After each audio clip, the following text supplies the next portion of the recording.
Oh, so after 2.5 weeks, you guys suddenly give a fuck about me again. Okay, no one cared about me. Second week of August through to the fourth week of August, and now everybody wants to hear what I got to say now. How about that? Maybe be on socials. Excuse me. I was on Sleeper, my fantasy football app. I was drafting 4 tight ends on Sleeper in our draft that had 8 hours per pick. Who you get?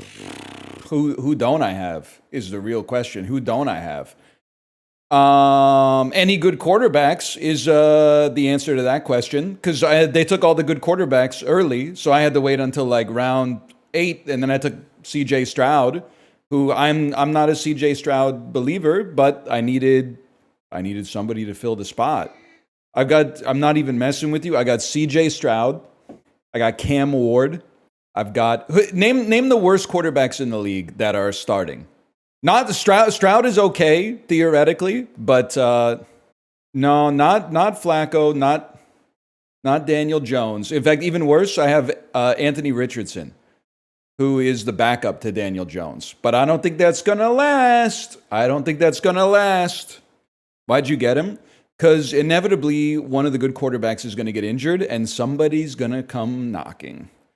All of a sudden, somebody who took 4 running backs in the first 5 rounds is going to be like, what am I supposed to do? I got a surplus of running backs, but no quarterbacks.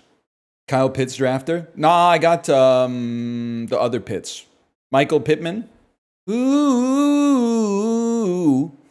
Michael Pittman. That's true. I did play some Uma Musume too. I'm trying to think of what's the FAQ. Where am I in Champions Cup? I got a 5-0, but it wasn't in the first period.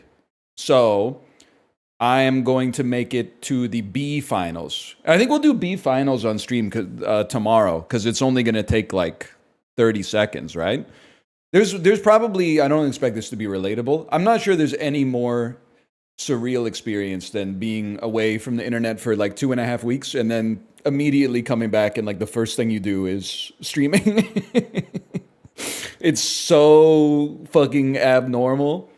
I've been staring at like sunrises for 2.5 weeks, and now there's just like a flood of messages in chat. And then where were we? We were in London, England. No disrespect to Western University. We were in London, England for 3 days. Then we were on a cruise that went to Bruges, Belgium, and then 4 spots on the west coast of Norway. So that was like 8 days. And then we came back and we had like 4 or 5 days in London on the way back. And we've been back since Friday night at around 9 p.m. But we are, my daughter's upstairs right now, so I'm going to chill a little bit on this one. But we are fucked up. We're fucked up. I woke up at, this is the 3rd morning here. I woke up at 3 a.m. this morning. And I said, I guess that's when I'm getting up today. And I worked out at 4 and got off the bike at 5:30. So I've been up for 6 hours already, and it's 9 a.m. Pacific time. But then tomorrow, or tonight, all I got to do, if I can stay awake till like 9, that would be like the dream come true. Did you go to London just to get material to shit on us? No. London was amazing, man. You wouldn't know it from Londoners who live in one of the most beautiful cities in the world and spend apparently all their time outside watching Instagram reels of people with botched BBLs making fucked up donuts while pulling on their Elf bar. Not looking around at the beautiful scenery and architecture and people at all, just staring at their phones, smoking cigarettes the whole time. But I'm telling you, I was having a great time. Open the notes app. I might have written a couple of notes. I don't think it's as good as last time, but I had a lot of time because I was waking up at 3 a.m. in the UK too. Some of these are really bad, by the way. Guy who supports Canada as the 51st state just for the Sufjan Stevens album. That was kind of like the seed that germinated this theme. That was where we started from. QAnon Jeff Mangum be like, we're now called Alkaline Raw Milk Airbnb. Urbanist Oppenheimer be like, until someone makes an even littler free library. Christmas concert, admission free with donation to sperm bank. That we were trying to play the hits with that one. That one's probably cuttable. This one's really bad. I've been to Belgium, but I've never been to Chime. That one is really bad. The Titan submersible would still be here if that bitch had a wave bird. Whoever said don't sweat the small stuff didn't know shit about gamma rays. Noise canceling headphones that make you look like Eddie Munster. You know, the shoe polish guys at the airport were like, no matter what happens, people will always need their shoes shined. Happy ending at the airport massage table. Kinda crazy, Pizza Hut is the only Yum Brands restaurant where you can make a reservation. This one I'm kind of embarrassed about. I was very proud about this one. Party City CEO fired after showing up to business casual event in his birthday suit. Guy who loves fucking sideways saying he prefers to be the big spork. Optimists on the Titanic insisting the boat is actually half empty of water. Nominative determinant. This one's really tough. I don't even know if this is a real word. Nominative determinists are always saying some shit like, oh yeah? Then how do you explain Rip Van Winkle? Caveman Meet the Parents, where they look down on Greg Fokker for being a gatherer. I'd rather have a frog in my throat than a toad in my hole. Back in the day, this one was inspired by Bruges. Back in the day, they'd really be like, here's $1 million. Please paint a portrait of my wife looking bored as shit. In Sweden, they drive Volvo. What do they drive in Norway? Penis? Shocking the world by taking big tits first overall in the sexual fantasy football draft. People are waiting so long to have kids these days that the MILFs are starting to look like GILFs. Melania Trump cyclist be like, I don't car, do you? I forgot about I don't car, do you? That was I was loving that one when I wrote that one. Woke terrorists telling the president they've kidnapped the administrative assistant of defense. If someone asks you how you're doing and you say could be worse, it means you're doing pretty badly. If you say could be better, it means you're doing worse than you've ever done in your entire life.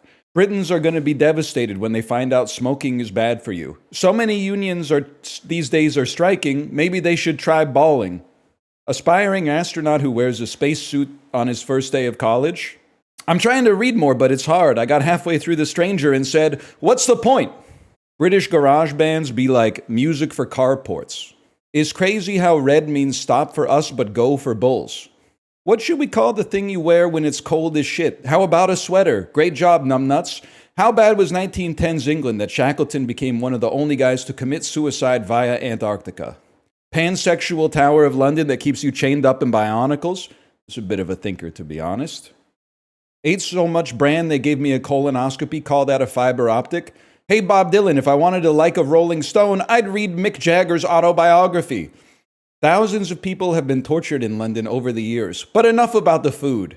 Making friends on the Disney cruise by telling them I love Belle and Sebastian. That one, I also felt really proud of myself for that one. British TV channels be like, you are now watching BBC CBeebies HD +1. That one's real, though. What the hell is Dave +1? Channel 4 +1? More 4? BBC HD 2 + 3? Like, what are you doing, man? The hardest part about traveling to England is the time difference. Every time I eat the food, it's like I've gone back in time. On the other hand, the best part is you're only expected to tip when you get exceptional service, which means you never have to tip.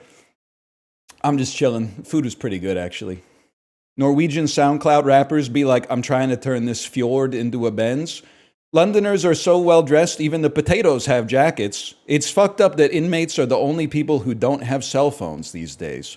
European toilets be like, this water closet has recently gone cashless. However, if you pay using the app, every 10th piss is free. I took her to the crib and I gleeked it. Acting shady at the gift shop, hoping no one figures out I'm buying a bunch of shit for myself. The Central Line, this one's not even a joke. This is just an observation for Londoners.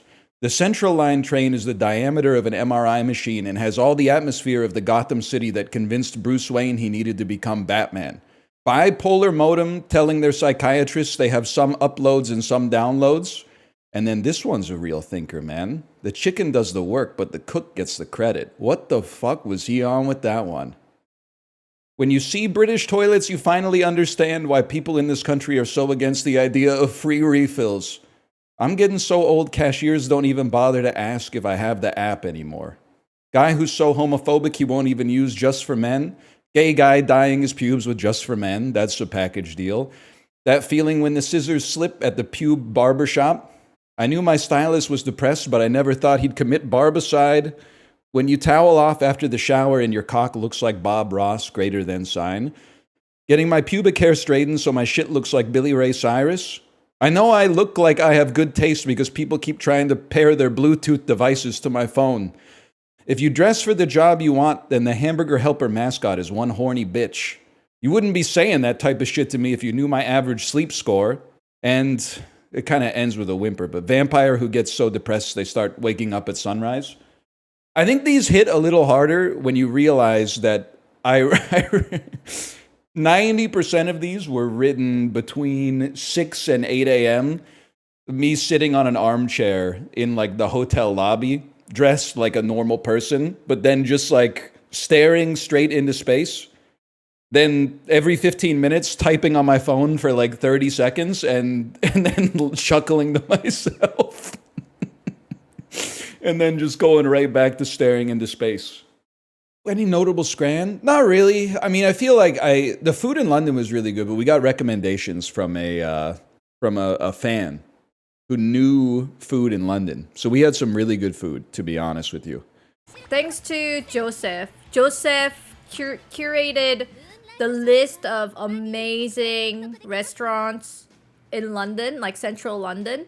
So I literally booked every single place that Joseph recommended me. Lowest tier, I would still give them like B+.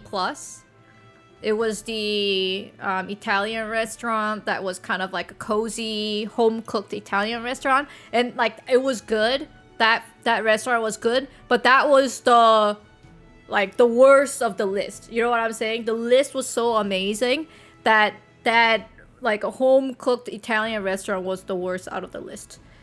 And the best place was, I think like African Fusion, Del Amina. That place was exceptional. That place was amazing. Like, I don't even know how we ordered it, and I kid you not, all the food came out within 5 minutes. And I'm like, all right, this is a little sus. Because, like, we just ordered it. And then the food came out after 5 minutes. That was not enough to cook, like, enough time to cook it. Nah, dude, there was, like, a Gordon Ramsay in the kitchen or something. Fast but furious. All the food was delicious. Delicious to the point of where it defines what delicious word means. It was fast. It was amazing. Everything was so, like, it was perfect. It was perfect. And I was like, oh my God, this is amazing. This is amazing. Literally, Ryan and I were like, this is amazing. This is amazing. Like, munch. This is amazing. Munch. This is amazing. And I ordered the cheesecake, which I don't even know how to describe it. It's cheesecake cream, but the underneath it, it's not graham crackers. It's like, I don't know what it is. It's like a bird's nest. It's like a bird's nest. And it was crunchy. It was delicious. It was the best cheesecake I've ever had.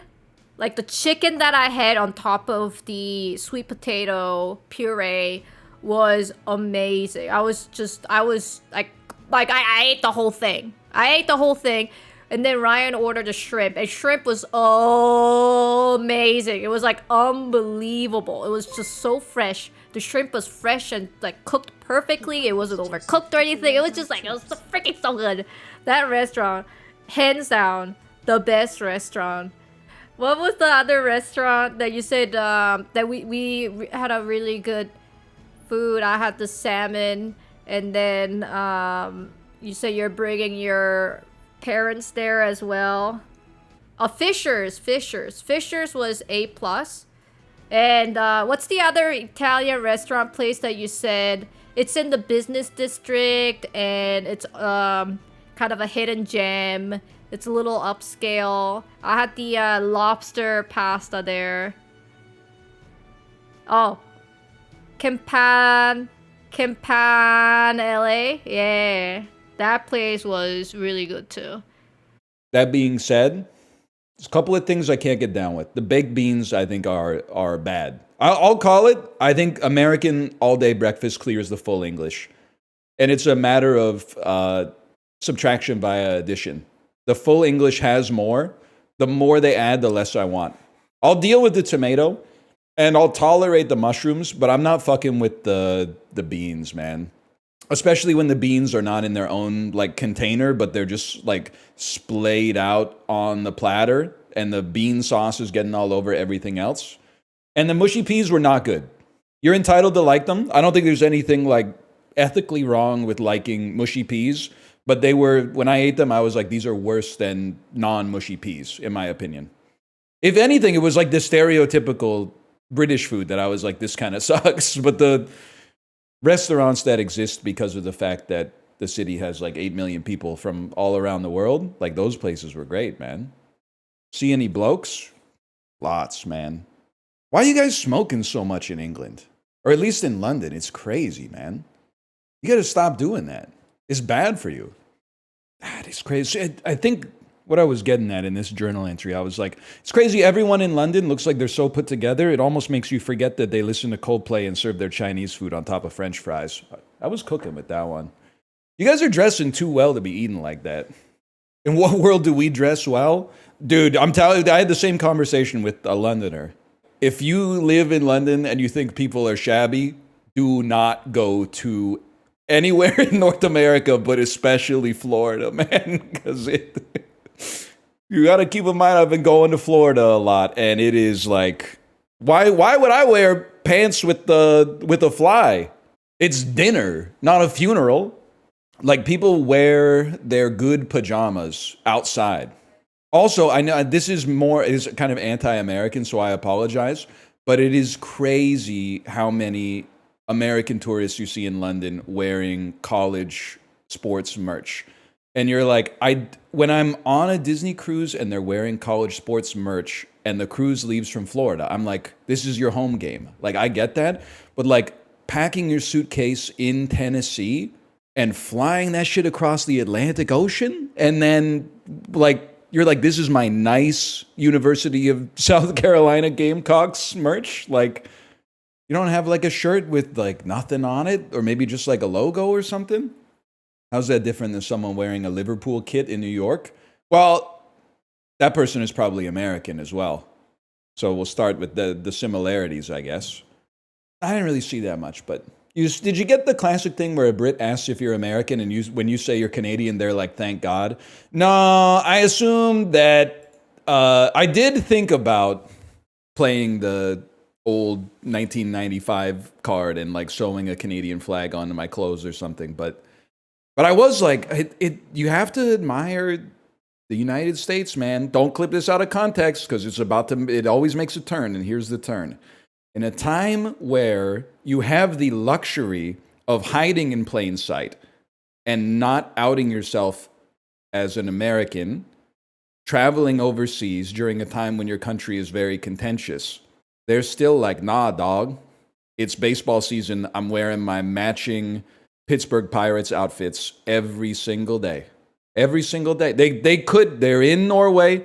They could just wear normal clothes, and people might be like, maybe they're from Canada. Maybe they're from Australia or something like that. But no, they're like, check it out, bro. You could be code switching right now, avoiding some like uncomfortable conversations. They're standing on business. That's why I'm saying you have to respect it, man. You go to Regent's Park. I don't know. We were around. We went places. Into Somerset House, Buckingham Palace, Peppa Pig double-decker bus tour, London Eye, with Slap Your Mother sauce. Sea Life? Nah, we've gone to enough aquariums, to be honest. We did not go to the Shrek experience either, but we threatened our daughter that if she didn't behave, we would take her to the Shrek experience. No one asked me for £5, no. No, except for the waiter anytime I ordered a Coke Zero. Can I say listen, you can easily, when you're in Europe, and I know that the UK, there's kind of like a Ross Rachel will they won't they thing with the rest of the continent, but like You in Europe for a little bit, you can convince yourself, wait a minute, all the Euros typing in chat about how, like, we got all the culture, we got all the food, we got all the yada and the bar, and this pub might be owned by private equity, but it's older than your whole fucking country, blah, blah, blah, blah, blah. You can buy into the mythology after you're there for a while. But they're bending you over on soda. And you're taking it, and I don't understand why. Why is a Diet Coke £4.20? £4.20, mate. £4.20. Are you daft? That's insane. And it's bad for you. Smoke another cigarette, bitch. This is crazy. This virtue signaling is bad for you. Like 75% of you were smoking. And you're going to tell me that a Diet Coke is bad. Just drink less Coke, mate. I get it, because like where I come from, we have public bathrooms, and they're not like, €2 a piss or whatever. But like, for real, man. We got to... One American chain making it into the United Kingdom market, fountain drinks, free refills. It's going to spread like the fucking crack epidemic, man. It's going to go insane. Maybe that's why Nando's is so popular there. Here, not that many people are messing with it, but if it was the only place with free refills, all of a sudden I could understand it.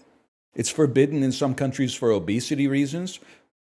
Yeah, but it's Diet Coke. It's Diet Coke. Also, melatonin, you need a prescription for melatonin in the United Kingdom. That's crazy. I thought about that every time I saw a 13-year-old kid vaping on the street. You need a prescription for a little gummy that helps regulate your sleep schedule. They should make this cigarettes prescription, man. Also, Germany, don't think I'm letting you off the hook. What the fuck is up with that German kids TV channel that after sunset just becomes like 12 hours of a piece of bread in outer space?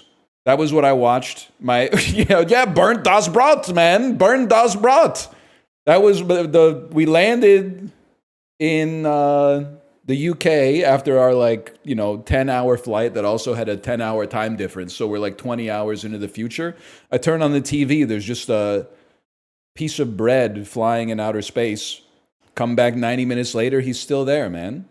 Nah, man, my brain thinks it's like 6 p.m. right now. This is messed up. Maybe I should just become British instead of getting over the jet lag. If I was British, I'll tell you the first thing I complain about. Why the fuck are you jogging across the Tower Bridge, mate? Oh, I'm about to go out for a wee jog. Where should I jog?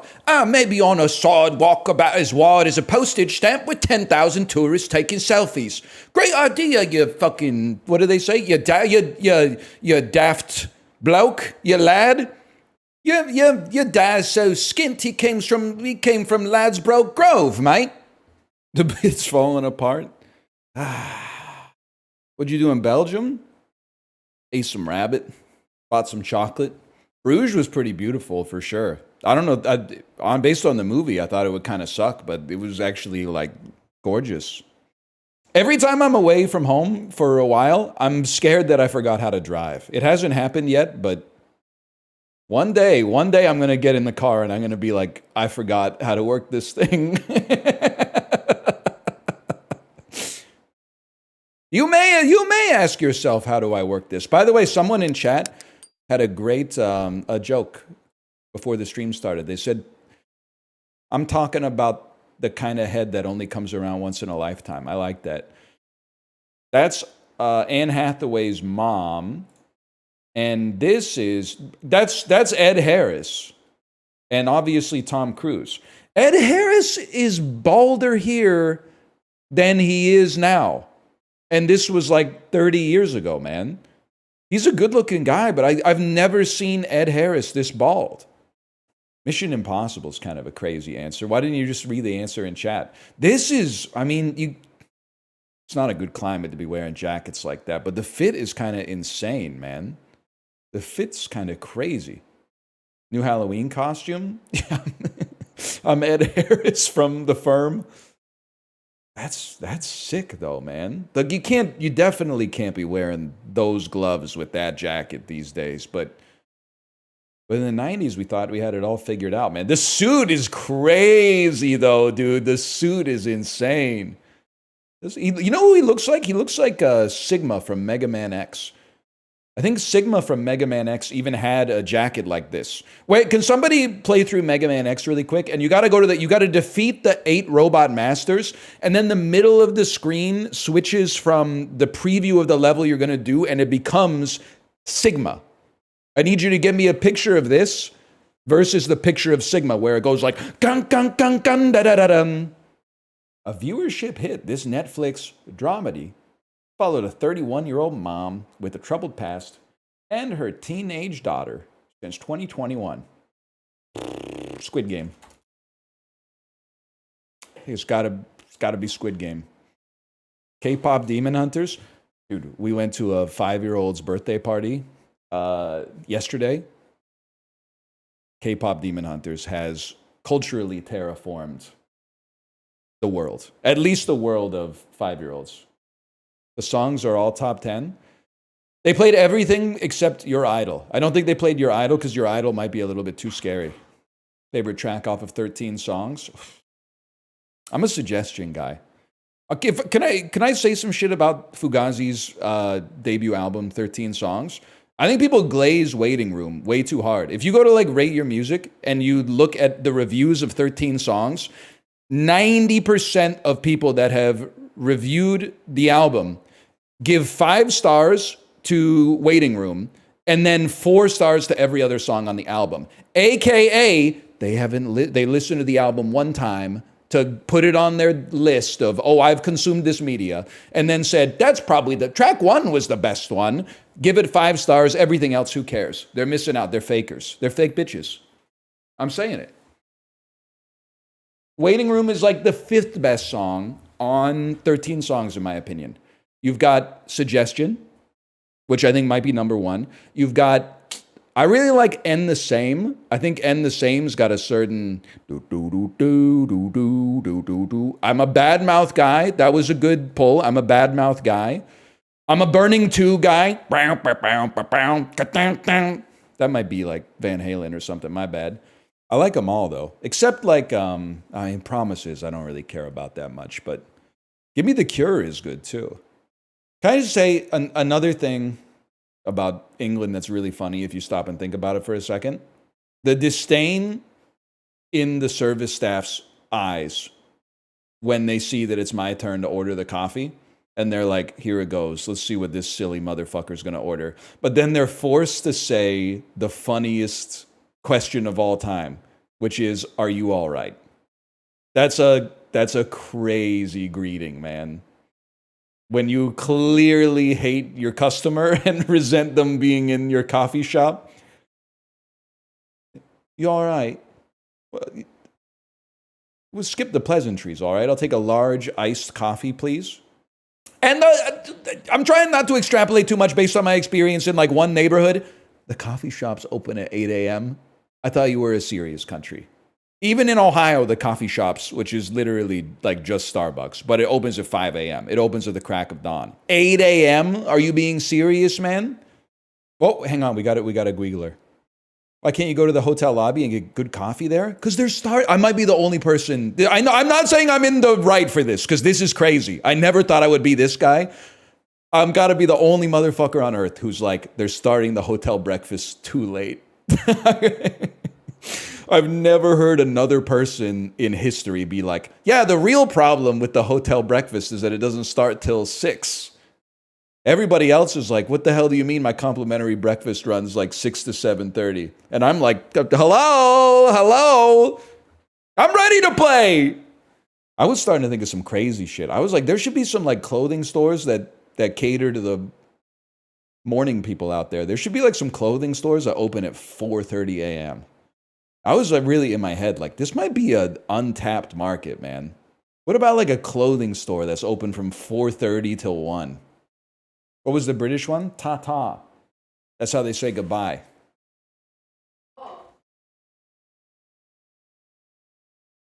The witch.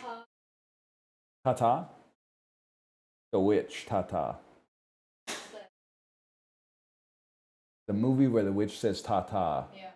And flips her hair. Yeah. Chat, I need your help. Bird the witch. The witch movie where the witch goes, She goes ta-ta, and she goes like this.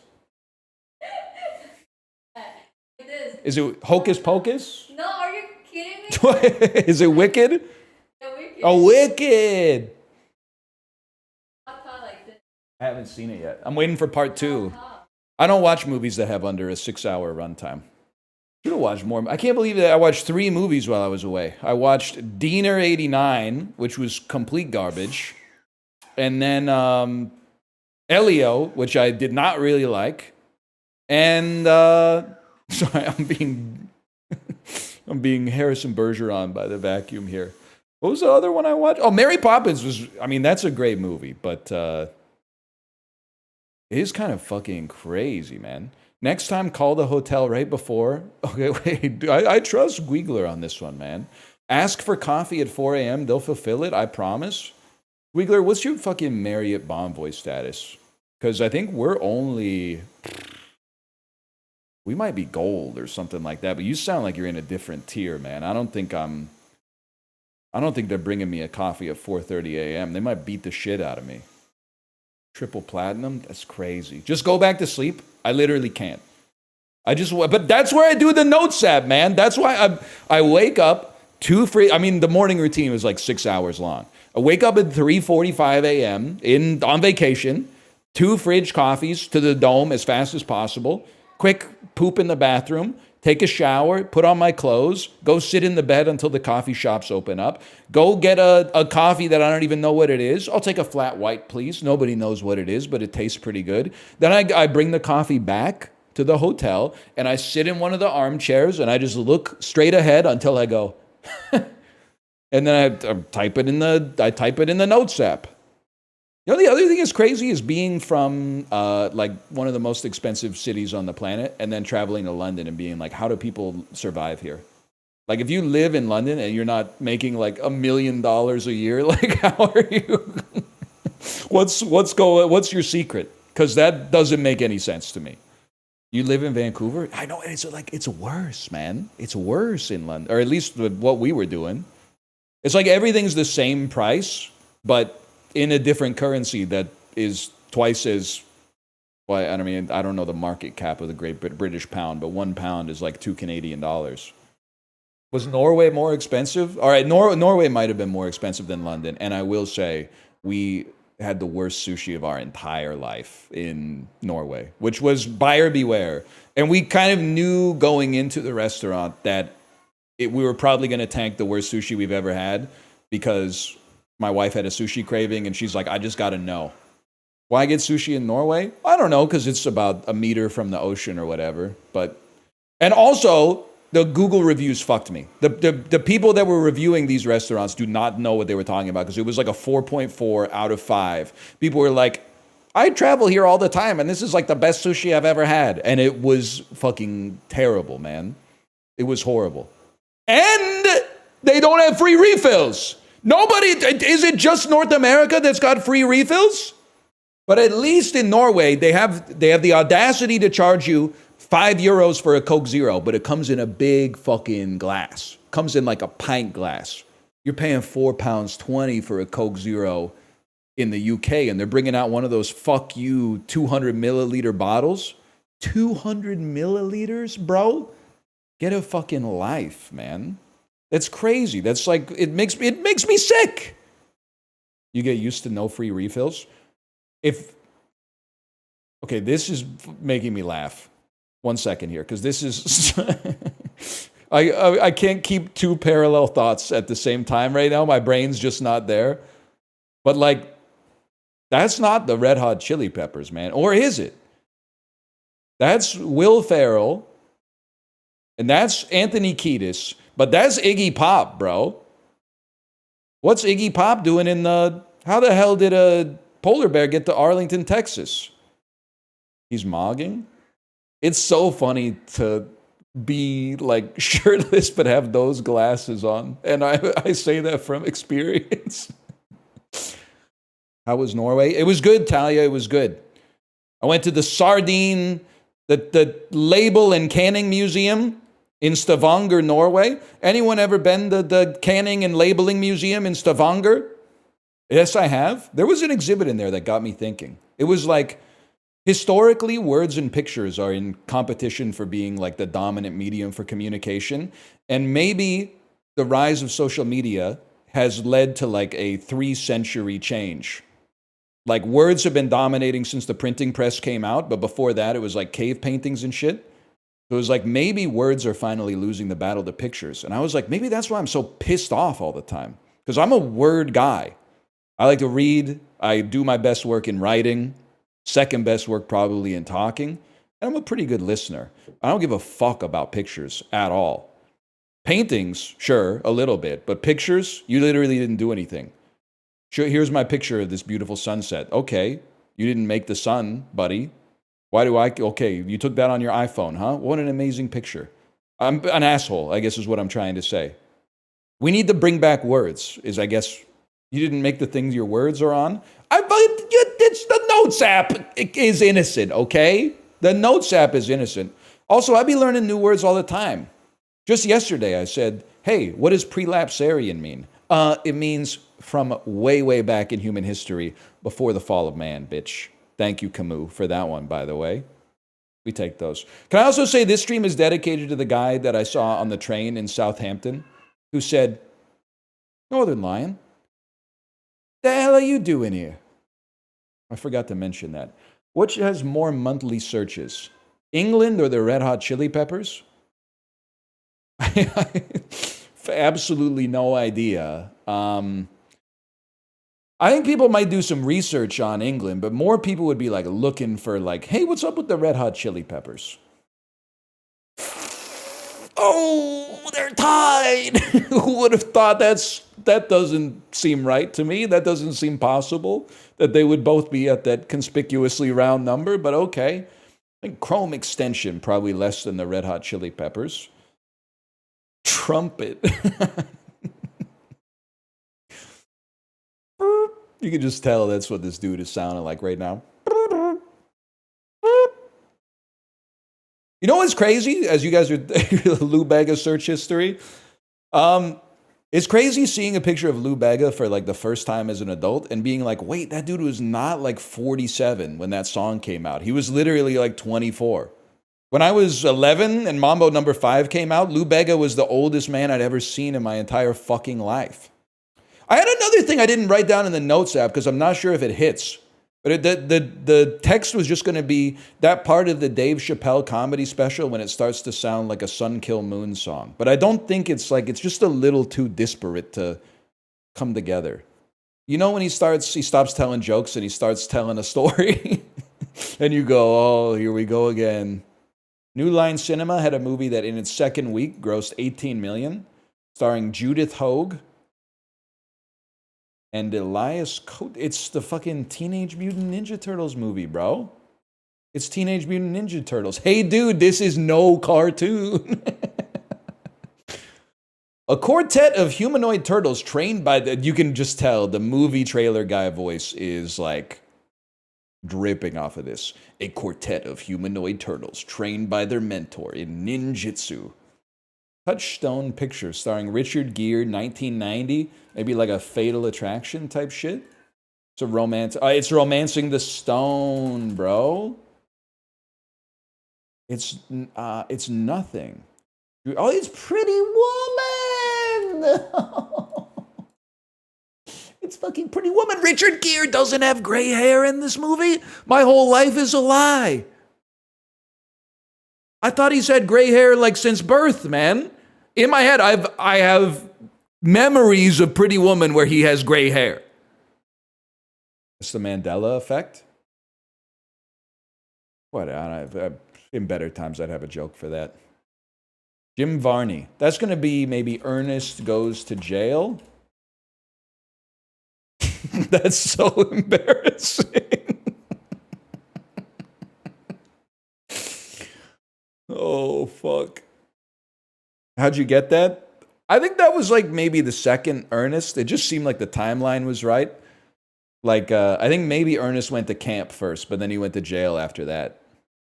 It's definitely not Scared Stupid. It's so weird that we've had two movies that actually traumatized me. Not Ernest Goes to Jail, but Ernest Scared Stupid scared the fuck out of me as a kid when that leprechaun was turning kids into statues and shit. Like that I don't think I could watch it to this day just because something about it, it's deeply ingrained in my cerebellum. And then you already know this one, but in Super Mario Brothers, when they put Toad in the de-evolution chair and turn him into a Goomba, and he loses like his whole personality, like he depersonalizes and just becomes like a mindless Goomba. And the most fucked up part about it is that he's smiling. Like when he comes out of the chair, he's smiling. That, I think it fucked me up as a kid, even as an adult. I don't even like to think about it. Sean Connery, 1990, 83 million. It's an action-adventure thriller. Okay, it is The Hunt for Red October. Only reason I was second-guessing myself is I thought Alec Baldwin might have top billing. But I think that I watched that movie last time I took a bath. It was like 5 years ago. I don't know why you would care to know that, to be honest, but... Okay, here's some shit. This is... stinky. This is not gonna be good. And we're gonna Swankie connect. But like, this is the game that requires the most brain power. So just give me, and it's 2 movies I haven't seen. So give me a second. So this movie has nobody in it. No disrespect. I thought this was a big movie. And no disrespect to Rebecca Hall, but I thought this movie had people I knew in it. It only has like 10 actors in the whole game or in the whole movie. And this is a Minecraft YouTuber. I don't care who you are. This is a Minecraft YouTuber. Now I get confused sometimes. I often get Brian Tyree Henry confused with Lil Rel Howery.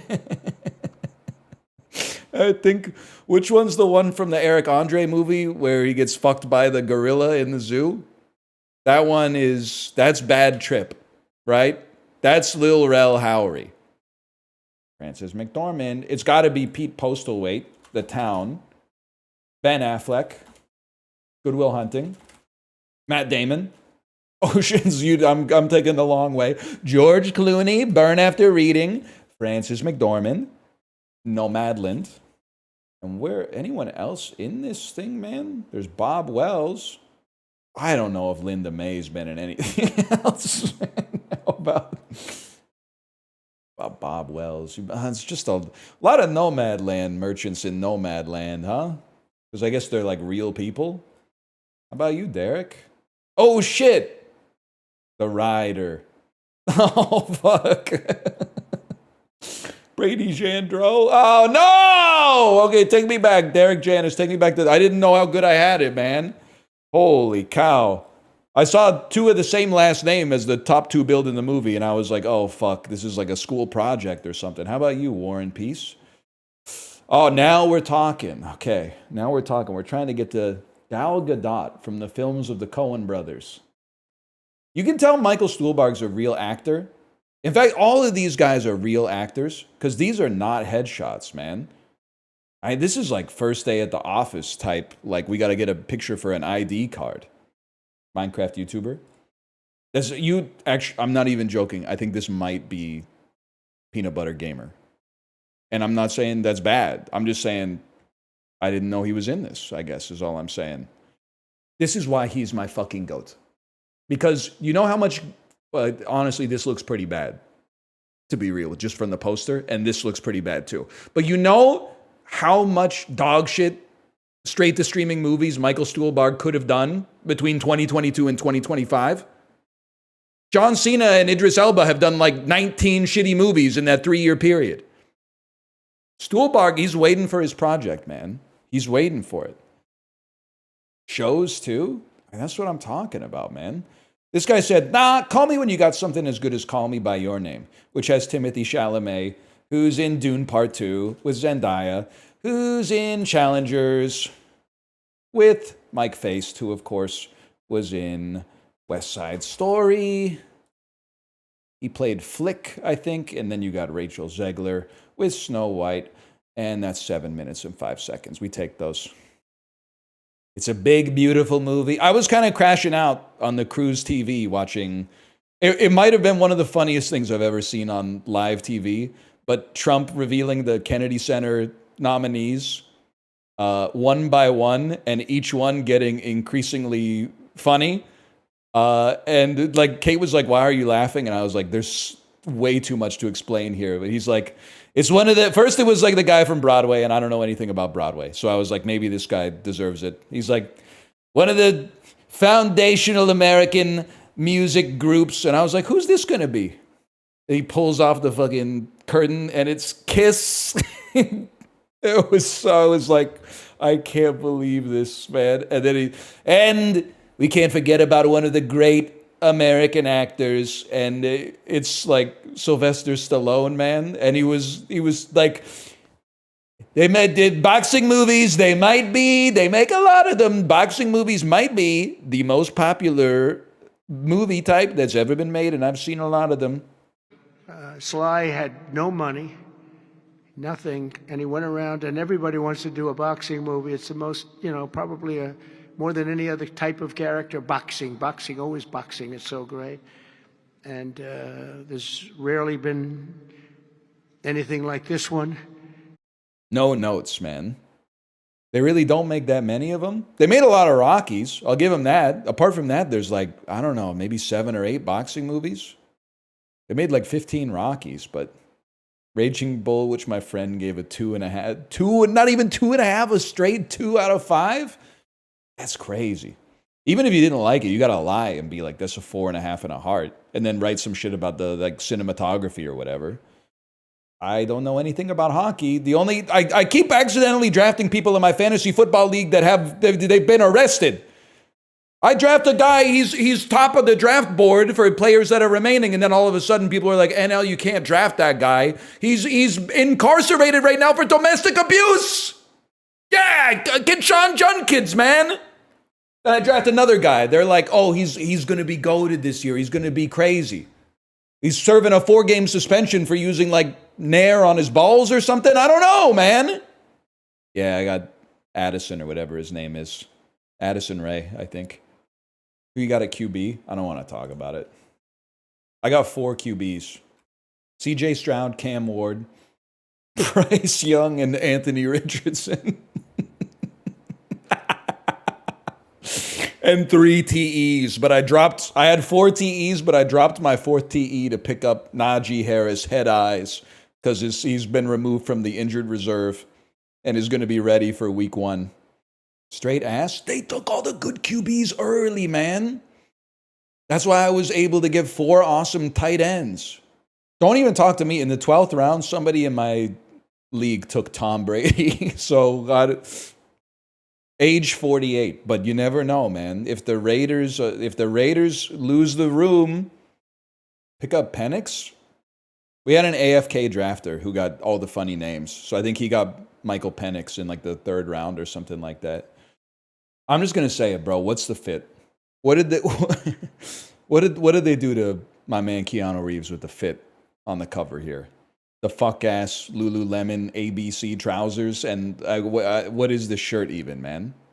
He does look like Snape. He looks like H&M Snape. It does look like the Minecraft movie. It doesn't look right, man. It doesn't you gotta let Keanu Reeves. He's got that like. I don't know how to describe it. There's words I'm not comfortable using here. Keanu Reeves seems like a heterosexual man with bisexual swag. You can't be putting him in the shit that I'd be wearing in. You gotta give him like this kind of like pseudo conquistador facial hair, like a mustache and a soul patch that aren't connected. And then you gotta be giving him like a bracelet or something. It can't be this, even if he's playing a normal guy. Have you ever seen Point Break? Point Break is really good. Not the remake, which I have not seen.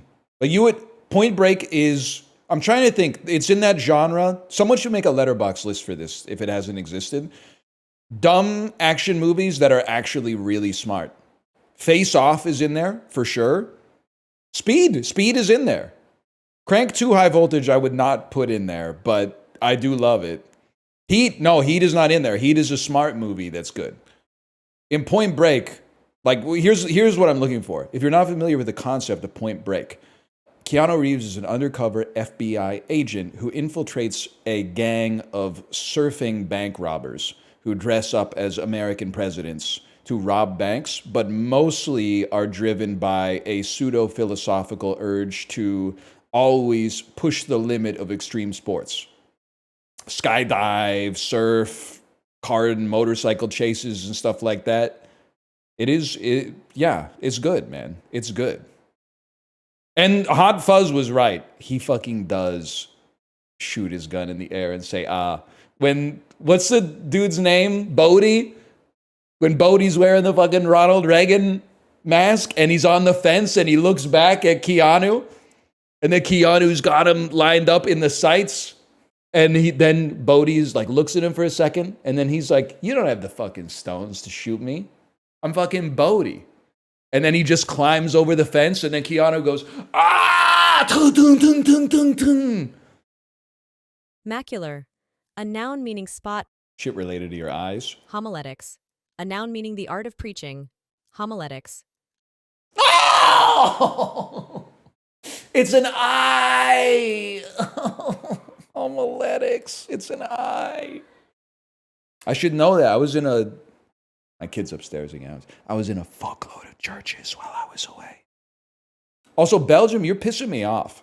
You just walk into a church that like wasn't even that impressive, and they'd be like, "Oh yeah, oh what do we got over here? Oh, 8 paintings by one of the Flemish masters of the 17th century. Get a life, bro. Not even like charging for entry or anything like that. Just like, yeah. Here's our shit from the Flemish masters. Every cathedral, it's not as impressive as some of the cathedrals around here, but we got like 7 Peter Paul Rubens paintings here, just hanging up. No glass around them or anything. Just sitting there. Burkinabe, a geographical name meaning landlocked republic in Western Africa. Until 1958, a French territory. Capital Ouagadougou area, That's Burkina Faso, bro. 105,869 square miles, 274,200 square kilometers. Population 19,743,000. Burkinabe, a geographical name meaning landlocked republic in Western Africa. Until 1958, a French territory. Capital Ouagadougou area, 105,869 square miles, 274,200 square kilometers. Population 19,743,000. Burkinabe, a geographical name meaning landlocked republic in Western Africa. Until 1958, Burkinabe. a French territory. Burkinabe. Burkinabe. Yes! Yes! You guys ever been to Daunt Books in London? One of my favorite tote bag selling stores. Like everybody that goes into that bookstore, I'm talking like I lived there for like 100 years. Everybody goes into the bookstore and then they buy one book, but then when they get to the cash register, they go, "Can I get that tote bag too? I'll take the tote bag to put my 10-pound copy of The Fall in, please." Dude, whoa, man. FoodGuessr. They're coming for the king with Scrandle. Dolce de Morti. Isn't this some bread that kills you? Or Saka Saka. I'm going to say it's probably the cookie. It's correct. It's from the Antarctica.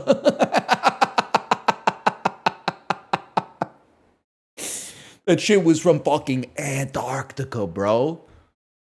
Antarctic food. You've never had Antarctic food? Yeah, it's especially good if you can get it cooked by a real penguin. I mean, this looks like it tastes good. A little too delicate for a fella such as myself. I'm kind of like a phyllo dough sort of fella. Yeah, we'll take those.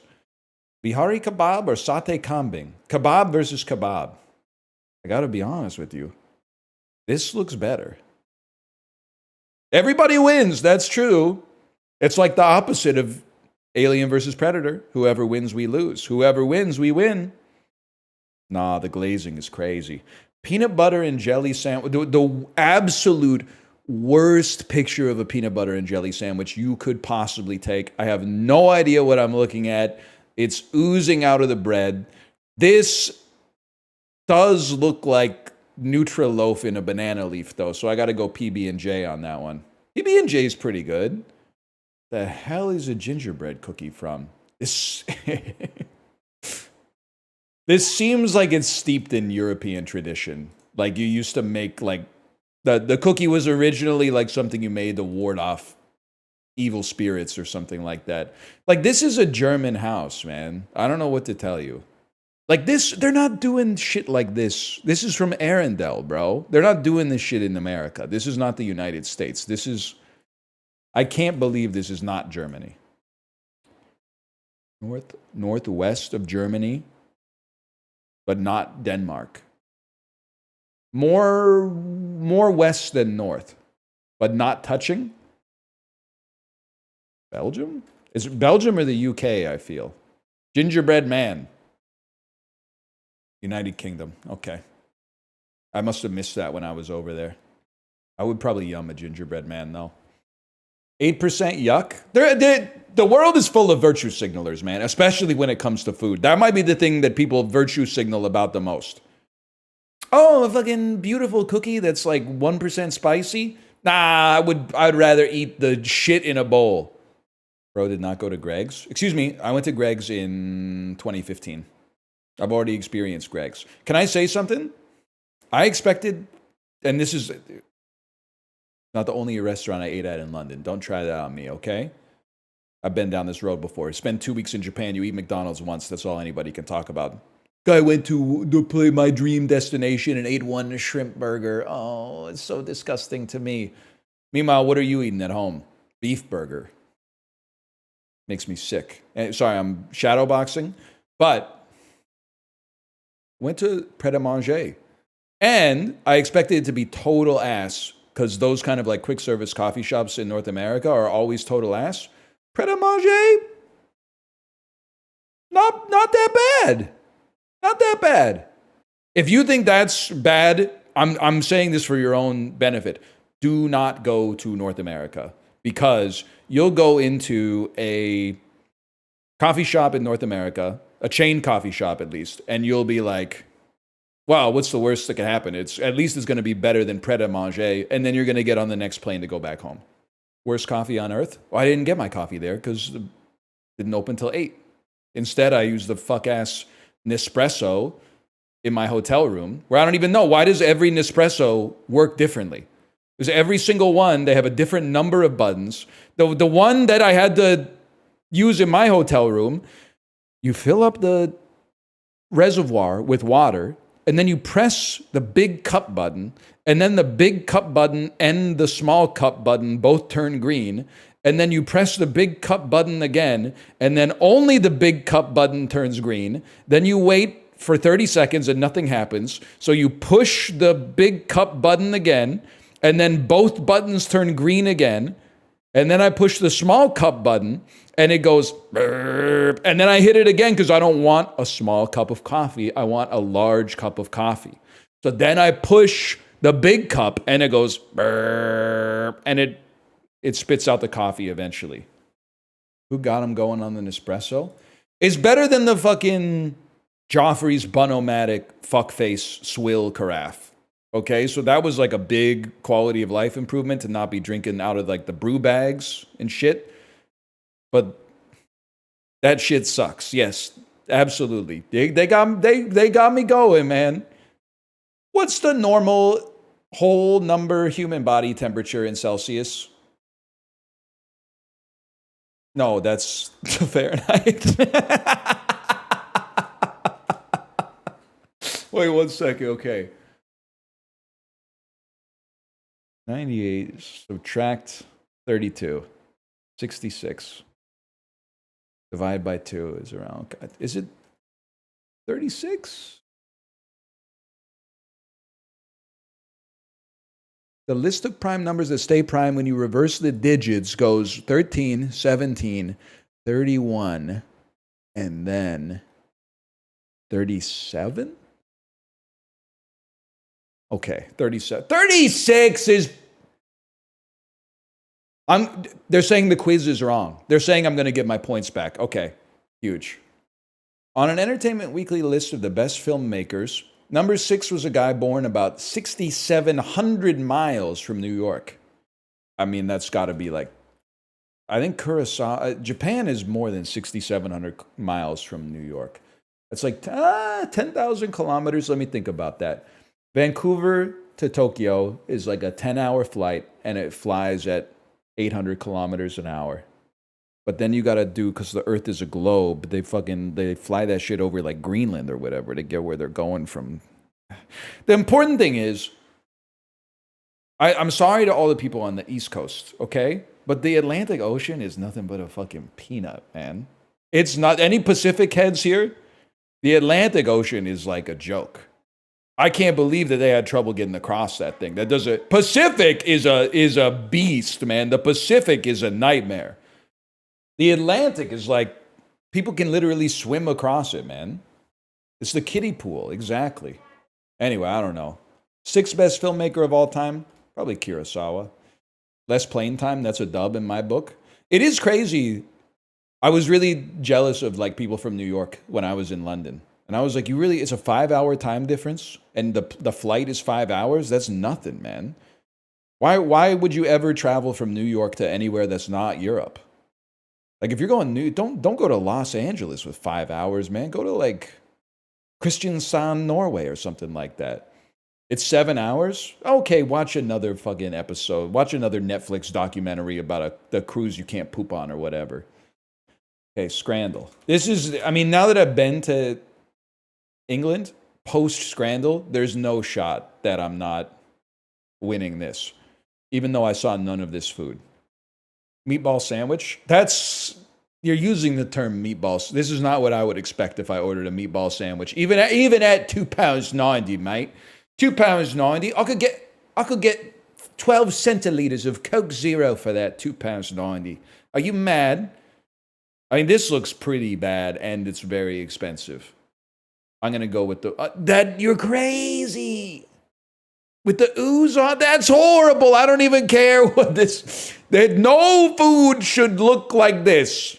This is the spaghetti that the AI generated Will Smiths were eating a couple years ago, man. It's gotta be that. 90%.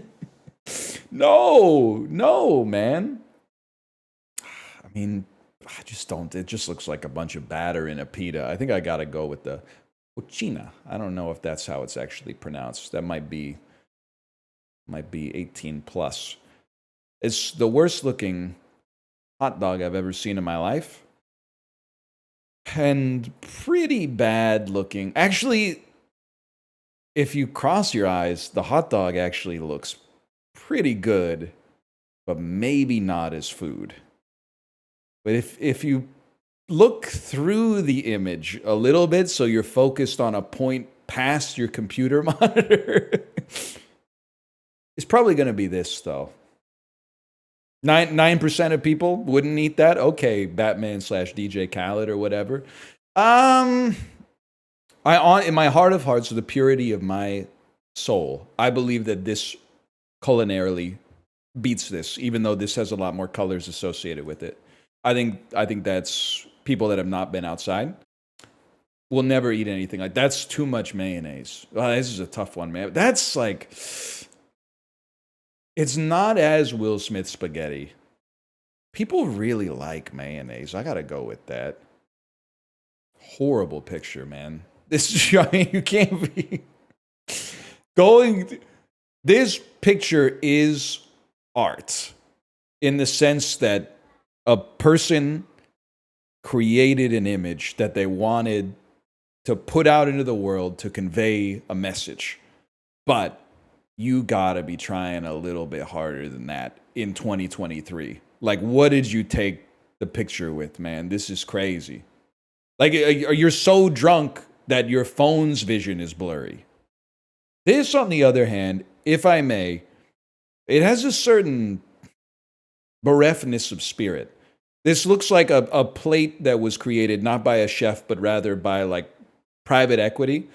It's like created in like people will love to take pictures of our food. We would love to have a menu where people order things that they want to take pictures of, not something that they want to eat. But I still think it clears, unfortunately.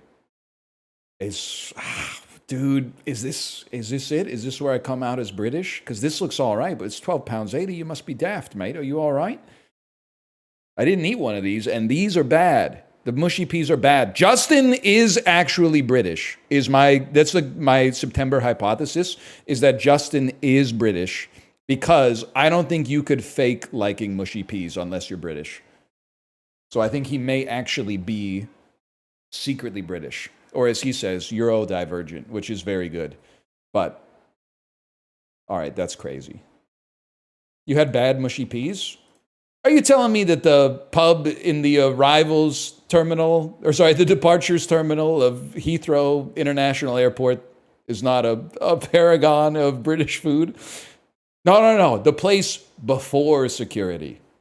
Yeah. The one, like, you drop off your bags, but you're like, maybe we should eat before we go through security because we got that much time. You know what's also great about that? And this is not a British thing. This is just like I guess it's like an inshitification thing. But restaurants where you order and pay using a QR code menu, that was a real customer-focused endeavor that restaurants are starting to push. Now, instead of somebody coming to my table with a point-of-sale terminal, it was where I can tap my credit card. Instead, I can manually enter all of my credit card details into my phone on my phone keyboard every single time I want to order anything. Just use Google Pay.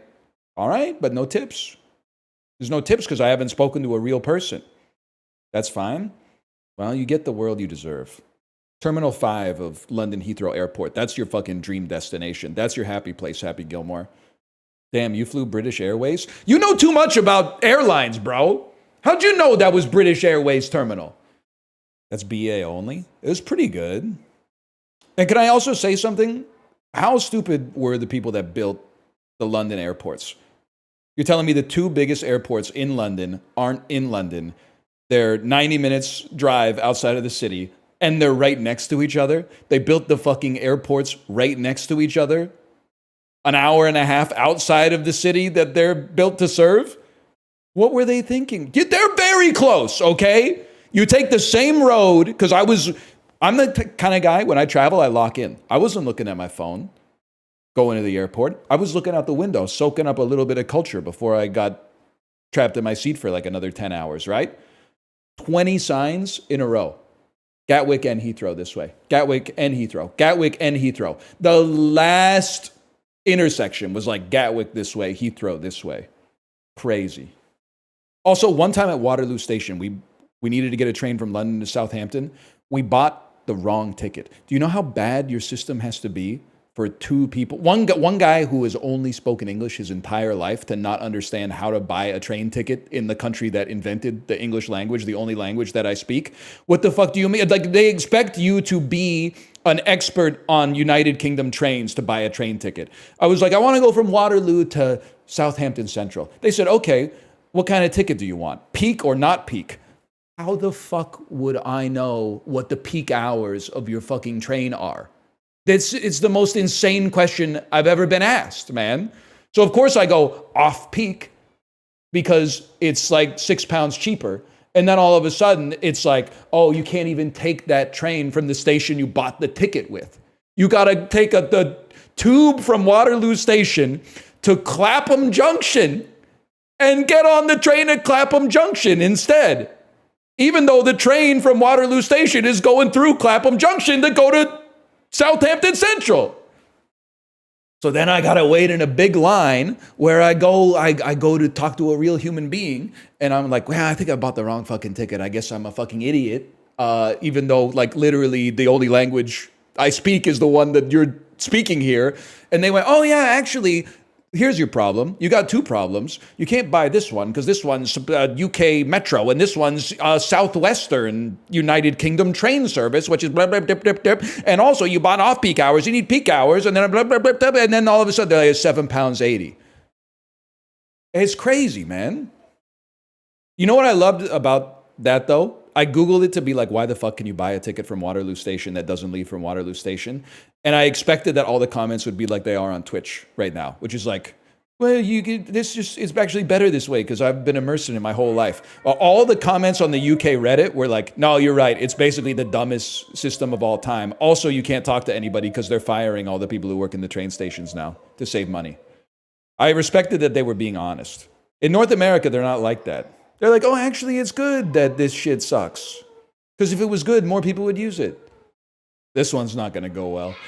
Sort these countries by the percentage of their population who say that religion is important in their life, starting with the highest. Well, I think Sweden is going to be low. And after that, let's start with the United States is religious, but there are large pockets of it that are not religious. My stereotype of Mexico is that it's fairly religious. And then my stereotype of the other countries as it relates to religion is I have no idea. I cannot string together two coherent thoughts with this going on in the background, man. That's crazy. I think if I had to guess, I think it's like something like that. And then I don't really know what I'm doing here. I'm just going to send it. Someone else is number one. Is it Indonesia? It isn't. 100%! I had no librarian. Why didn't you tell me? Why'd you need a librarian to tell you? Because he's like my fucking Indonesian ambassador. I don't know shit about Indonesia, man. He's teaching me. He's my trip sitter. He's my North Star, exactly. He's Cambodian? He's not Cambodian. He's married. Juxtastat. Juxtastat's always good. You know what I like is when they drop the pretense in Juxtachat and they're like, okay, be real with me. Which one of these is more fucked up? Which one of these has more uggos living in it? And you got to be like, well, there's busted stuff everywhere, but I gotta maybe see if I can be in Florida. Yeah, you just don't want to say. It's even worse when there's not a Florida, because then it's basically like, who's more Florida? Higher percentage of people who are white. St. Charles County, Missouri, or Chicago? I'm going to say St. Charles County, Missouri. Because I don't know, it's such an aggressive question. There's just something about the question is like, I didn't really take offense to it, but it was like, it kind of felt like a shot. Oh. You know what pissed me off the most about my flight? Dude in front of me on the airplane was watching The Secret Life of Walter Mitty. Like, I really thought we were leaving that shit back in like 2013 or whatever. It's like, Red, this shit is 12 years old. You're still coming back from your vacation on this Walter Mitty shit. You know how I know Ben Stiller? Sorry, I'm just literally talking to myself. You know how I know Ben Stiller's really funny? And this is not, like, I'm not double talking you. I mean this sincerely. I know that Ben Stiller is really funny because he makes me laugh even though he's jacked. And usually that's like a debuff. The more in shape a comedian is, the harder they have to work to make you laugh. Is he jacked? Yeah, he's jacked, man. Look at Tropic Thunder, man. Tug Speedman. Ben Stiller, yeah, he's got a stealth build. Exactly. But in spite of being jacked, I still laugh at him, man. That was 20 years ago? Yeah, because he has, in my opinion, he has the good sense to also age gracefully and become kind of like a lean silver fox in his 50s instead of becoming one of those anabolic Santa Clauses that like everyone... You know, another thing I wrote in my notes app, but then I deleted it because I was like, people aren't going to be fucking with this one. I wrote a sentence. The sentence just said, why the fuck do so many people look like Paul Ryan now? And I said... I don't know. People are going to be like, explain. But I don't know what to tell you. But when I was a kid, 40-year-olds did not look like Paul Ryan. Now every fucking 40 to 50-year-old looks like Paul Ryan. And not just Paul Ryan like in a suit, like with the headphones and the dumbbell. You know the one where he's listening to Rage Against the Machine and thinking like it's about the Democrats. Yeah, the backwards hat, man. I should not be taking like... Like 20 strokes to get up this hill, man. No! Looking up references during the bit, kind of crazy. You should know who Paul Ryan is, unless you're not American, in which case, acceptable. Because I don't know who your politicians are either. I also don't know why is like every British television show called Camilla? That was beautiful. What do you mean by that? I mean, if you turn on a British television at 7 a.m., get ready. It's between 2 eggs and bacon and Camilla. 2 eggs and bacon is hard-hitting broadcast journalism. Camilla is what kind of handbags go best with flannel. This is fucked up, man. This is fucked up, dude. It's like 348 degrees, man. Boiling 349. Boiling 350. Boiling 352.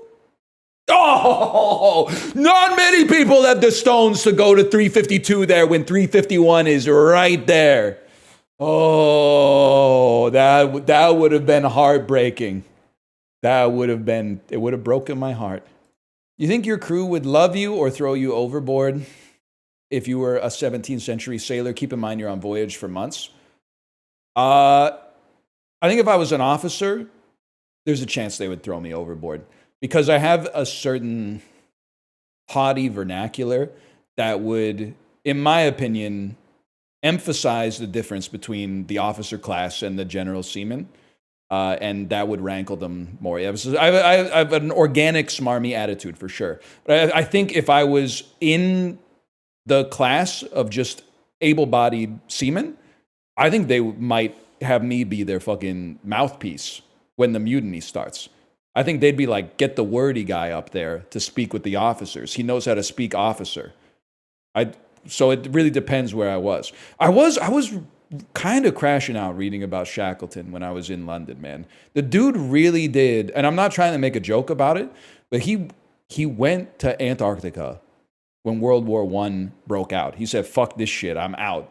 Got trapped in the ice for like a year. His ship sank. They got on a fucking little tiny canoe and sailed to like South Georgia and Ossetia or something like that. Got rescued. Dude was 80% popsicle when they rescued him.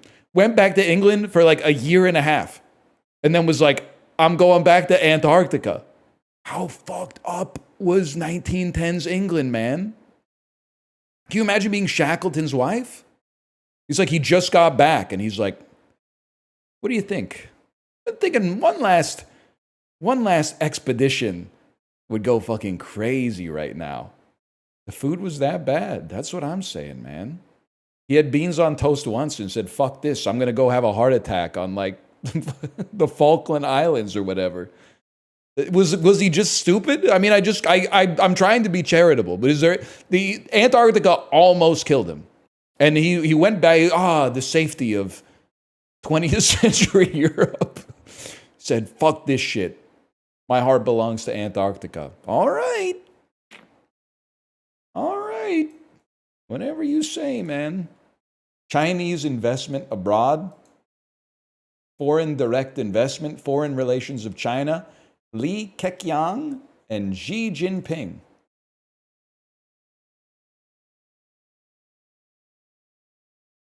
Belt and Road Initiative. I got a lot to learn, man.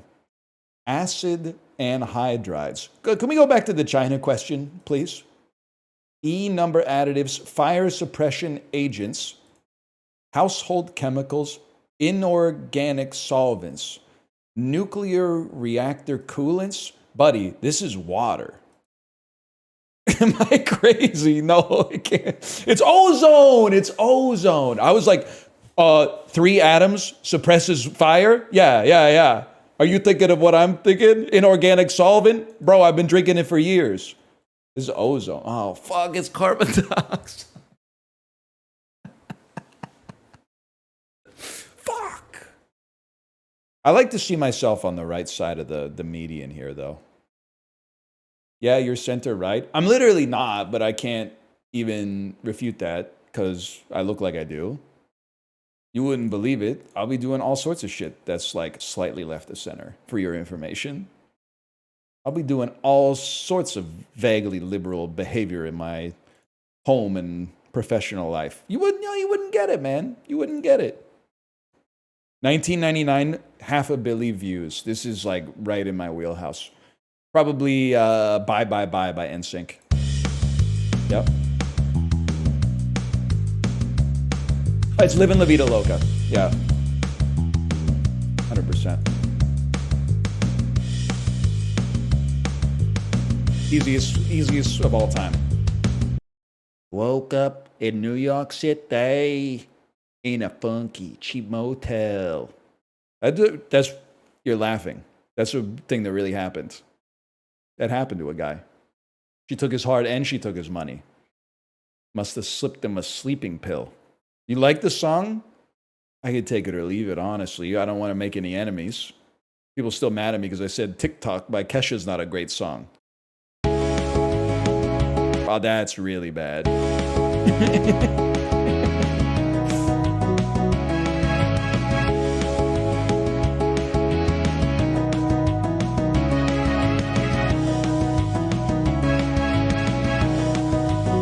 That's really, really bad. That's really not good. Chat, I have a question for you too. I'm also kind of like, I think I'm screwed on this one. I've been trying to get the dads group going with a fantasy football league. And like I was at a birthday party with a lot of the dads yesterday and they were like, hey, when's this league getting started? I had to like break it to them gently. I sent a message in the WhatsApp that said, hey, we got to get this league on the go soon, but I don't know how many people I should have in it. Please react to this message if you want to be in it. And I'll load it up right now, man. I'm not afraid to do that live on stream. I'll load it up right now. That shit has 4 thumbs ups. I can't do, what am I supposed to do with that? I don't have the heart to tell them I can't start a 4-person fantasy football league. Like every team's going to be an all-star team, man. You got to have at least 8 teams. Preferably 12, but like 8 is insane. I don't know what to do, man.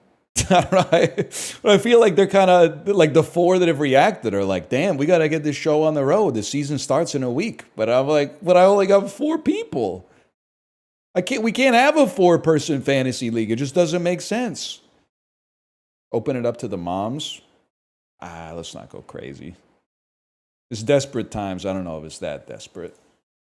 Yeah, I'm already in a fantasy football league with the Peloton Discord, which is really funny because the Sleeper, the fantasy football app, was the only social media I had on my phone the whole time I was gone. So I don't know what the hell happened while I was gone, but I mean, it was kind of crazy that Lamar went first overall. Pack one, pick one, Lamar? I mean, I get it's a super flex league, but still, man.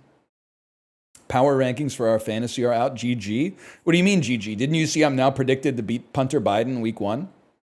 I'm up like 106.5 to 105.9 or something like that. All right, chat, we're back with... well, we're not back with it. I'm back, but this is the first time we're playing this. It's a roguelike that it has a demo that came out while I was away. It's a coin pusher roguelike. We're going right back to choosing between 3 things. Can I tell you right off the bat, if you thought it was frustrating to watch me play... billiards, you're going to be very upset with coin pushing because I don't even know how to play this thing in real life. My wife occasionally will play a coin pusher. She seems to, I believe kind of like in the efficient market hypothesis of coin pushing, which is no matter where I put the coins, the Brownian motion of the tokens is just going to do whatever it does. Like it's time in the machine beats timing the machine. But she seems to be pretty good at it. And then also, one time in my small town, the fair came to town. And my dad is not a gambler. But this is the one time, maybe like age 6, 7, he blew $50 on the coin pusher tent that showed up at the fair. And my mom was really mad. And that it only happened one time. But that's all I know about coin pushers, essentially. And that was $15 like 94, 95. So that's a lot of money. Welcome. I'm testing this coin pusher machine. It's built from scrap parts. It looks rough, but it's fully functional. Inserted basic coins come out of these pink chutes. Let me show you. Okay. Notice how a coin inserted from the left slides to the right and vice versa? One more tip, if you insert coins on both sides at once, they land at the center. Want to try? Playing it is much more fun. You have 20 coins now, insert them all. Am I insane? Why I want them all to be at the center, because the center has it has this little opening here that's going to cause more coins to come out faster. You'd be a fool not to put them all in the center. Once a coin drops into the scoring zone, it scores you points and tickets. This shows you how many tickets you have, 259. Ticket rate shows how many tickets you earn from each scored coin, 1. This shows your current score and the target score. A coin scores points equals its own points times score rate. Now reach the target score to clear this round. I might be the best to ever do it. Oh my god, you're so right, because there's this little cutout. It's not getting pushed from there either, man. Wait a minute, I might be stupid. See, there ain't no point to the damn game or nothing. You don't run it. You get it twisted. You have no impact on the coins. You might as well just be pressing the buttons as fast as possible. You're a little, in the whole scheme of the universe, you're a little pipsqueak. You don't even count. You're a rounding error to this guy right here. They really do hurt the ones I love and cover up with the truth with lies. That's the thing, man. Everyone knows someone like that. I just hate listening to Bob Dylan with my kid because she doesn't understand like poetry. So there's that part of Idiot Wind where he says like, just when you think you've reached the top, you're on the bottom. And then she'll say something from the back seat. She'll be like, how can you be on the top when you're on the bottom? That's silly. And I'm like, through tears, I'm like, so true, honey, so true. They're saying I remember that. They're saying many people are saying I shot a man named Gray and I took his wife to Italy. I'd watch the Ocho if it was real. It is real now, and I would have believed that I would have watched the Ocho too, but it turns out most of those sports on the Ocho kind of suck ass. I'm not watching the American cornholing tournament. I'm sorry. It's just, it's one of those things that you're like, it's interesting that it's on, and then you're like, I just can't bring myself to watch like competitive axe throwing or something. It's also crazy when you realize that like you would go into like a bar in the United Kingdom, they were playing darts, man, on the TV. That's just tiny axes. What are they doing? I mean, I watched a little bit of cricket, don't get me wrong. I did have a question about cricket, because cricket, you never know when it's going to end, right? Like, sometimes cricket takes like 3 days for the match to be played, right? So if you buy a ticket, like, when do you go? Is it just kind of, do you get like in and out privileges? Or do you buy for like a time slot and then you're like, oh, well, I've been here for 8 hours, I only saw the one batter. You buy a ticket for 1 day. That's wild, man. You wouldn't catch me going to day 2 of the test. Keep inserting coins. Video games in 2025, they're shameless with it these days, man. You got question mark. You got 144 coins. That seems really good.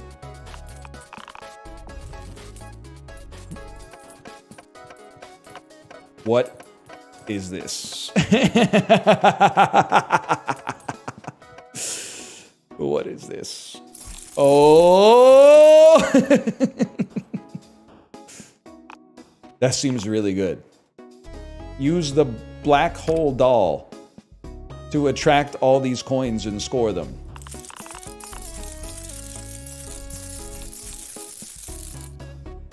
That seemed pretty good. What else we got here? I don't know, man. I guess I would just end the round. I guess I beat the game. Hey, and now I just watched a 20-something guy harass and call an old woman disgusting for bringing her chihuahua into the grocery store. Thoughts on this? Nice try. I'm not going to get involved in the culture war. 20-year-olds are valid. Dogs are valid. I support it. Doesn't matter. Honestly, sometimes it's just good to get the tension out there. You're not going to bait me with that. I forgot what it's like to, like, talk all the time. I had 2 weeks of like basically never talking. Well, not never talking. That's sad. But talking like, I don't know, like a few times an hour maybe at most.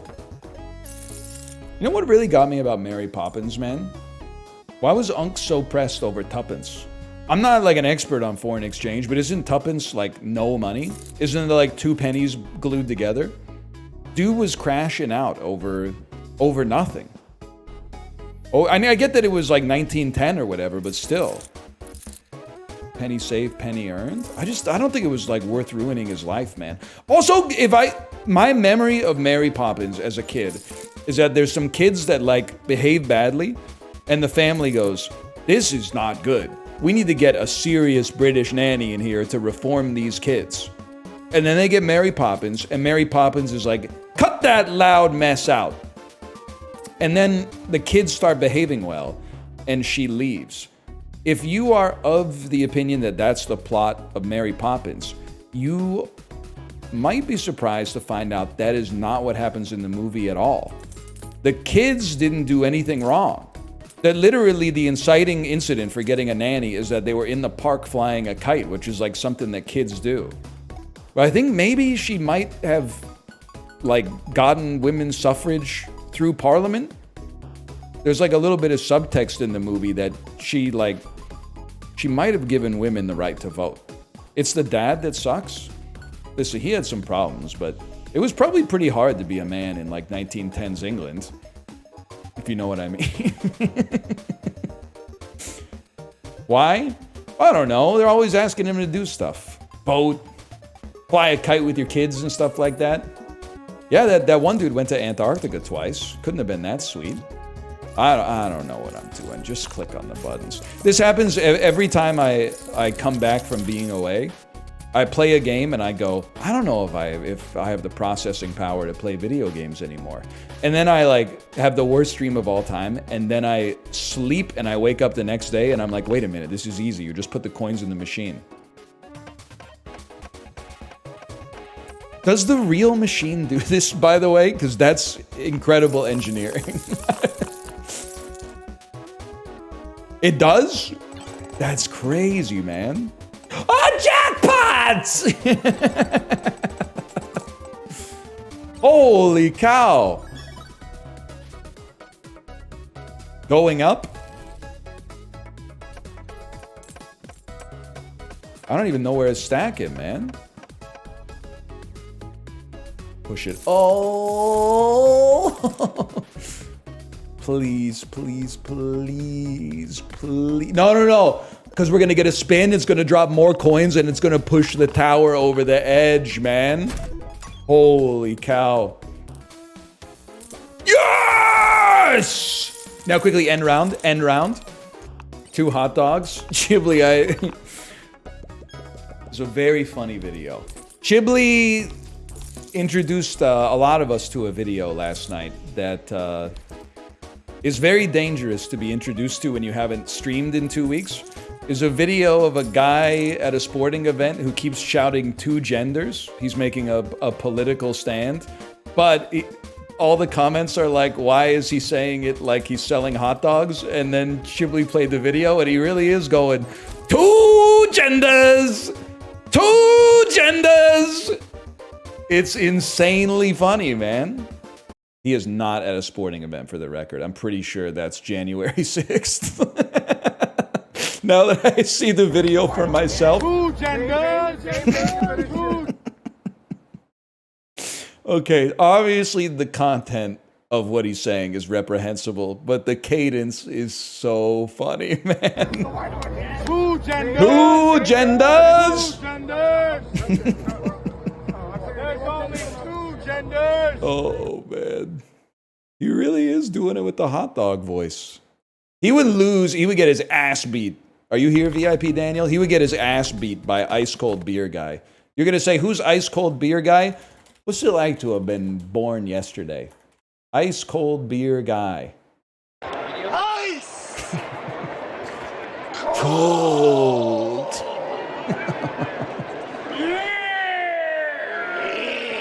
Okay, point at the camera. Point. Yeah. I love Canada, man. Nice.